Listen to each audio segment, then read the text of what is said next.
శ్రీశైల మహాక్షేత్రంలో మహాశివరాత్రి బ్రహ్మోత్సవాల సందర్భంగా ప్రభుత్వం తరపున పట్టు వస్త్రాలు సమర్పించారు.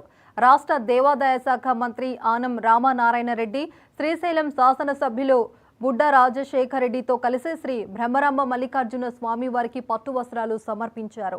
ఆలయ రాజగోపురం వద్ద ఈవో శ్రీనివాసరావు, అర్చకులు, వేద పండితులు ఘనంగా స్వాగతం పలికారు. అనంతరం శ్రీ స్వామి అమ్మవార్ల పట్టు వస్త్రాలకు శ్రీశైల దేవస్థానం ప్రధాన అర్చకులు ప్రత్యేక పూజలు నిర్వహించి హారతులు ఇచ్చారు. ఇంకా మంగళ వాయిద్యాల నడుమ ఆలయ ప్రదక్షిణలు నిర్వహించి శ్రీ బ్రహ్మరాంబ మల్లికార్జున స్వామి అమ్మవారికి శాస్త్రోక్తంగా పట్టు వస్త్రాలు సమర్పించారు.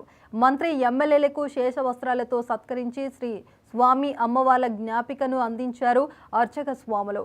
ఇక లడ్డు ప్రసాదాలను అందించగా వేద పండితులు శాస్త్రోక్తంగా వేద ఆశీర్వచనలు ఇచ్చి దీవించారు. సందర్భం వేరే కార్యక్రమాల్లో రాలేకపోయినందువల్ల ప్రభుత్వం తరఫున దేవాదాయ శాఖ మంత్రిగా నేను ప్రభుత్వ లాంఛనాలని స్వామివారికి, అమ్మవారికి, స్థానిక శాసనసభ్యులు పవిత్రమైన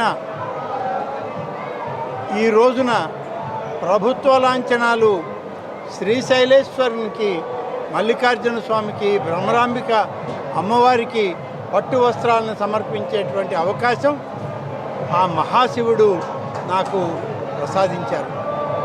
ఆ శివరాత్రి ఉత్సవాలని వైభవోపేతంగా పూర్తి చేయడానికి మాకు స్థైర్యాన్ని, ధైర్యాన్ని, అవకాశాలని ఈ ప్రభుత్వానికి, అధికార యంత్రాంగానికి, ప్రజాప్రతినిధులకి ఇవ్వమని చెప్పి పరమశివుణ్ణి, అమ్మవారిని